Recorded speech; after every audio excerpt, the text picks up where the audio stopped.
Due to my outstanding performance, Madam Hall granted me flexible working hours. After a full night of entertaining clients, I had barely fallen asleep when a colleague's call jolted me awake. "It's already 9:30 a.m. How could you be late again?" I patiently explained that I had worked late signing contracts last night, so I would not be coming into the office this morning. However, my colleague scoffed. "Don't think that being the top salesperson gives you free rein to skip work. The heiress, Ms. Hall, is visiting the office for the first time today. If you upset her, you'd better watch out. She'll have you fired." I pushed through my headache and searched my memory. The heiress he mentioned was Cadence Hall. If I was not mistaken, she was the woman who had been desperate to marry into my family. "Andy, you're finally here." The guy at the reception winked at me when he saw me. Then, he spoke to me in a low voice. "The company's heiress is back. Bill Rosman won't be easy to deal with today." "What happened? Isn't she currently overseas?" I asked. The company's heiress, Cadence Hall, was the company's CEO, Madam Hall's only child. But in the 6 months since I joined the company, she had not shown even up once. She claimed she was studying abroad. "You didn't know? Madam Hall had a sudden heart attack last night and is in the ICU. She hasn't regained consciousness yet." The front desk guy started gossiping. "The Hall family rushed their eldest daughter back from abroad overnight. They say she'll temporarily take over managing the company. She's at the airport now and will be here any minute." My heart skipped a beat. Madam Hall? In the ICU? I had just run into her at the office yesterday afternoon. I pulled out my phone, intending to call Madam Hall's assistant to ask about the situation. A sarcastic voice sounded behind me. Well, our top salesperson finally decided to show up for work?" I turned to see Bill Rosman standing there, arms crossed, and wearing a mocking expression. He was dressed in a flashy pink haute couture suit today, the scent of his cologne so strong it was almost choking.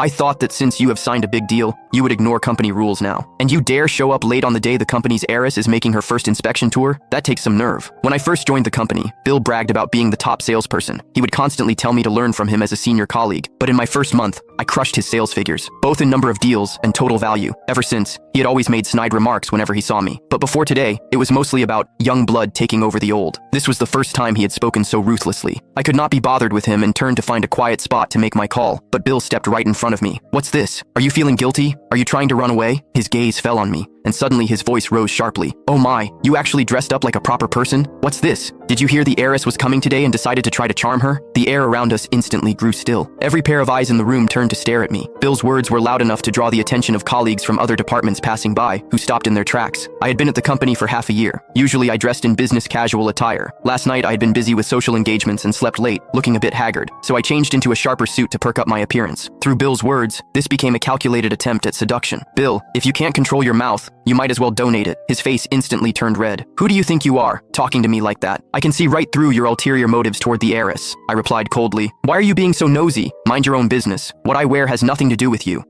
Also, Madam Hall has allowed me to work flexible hours. If you have an issue with that,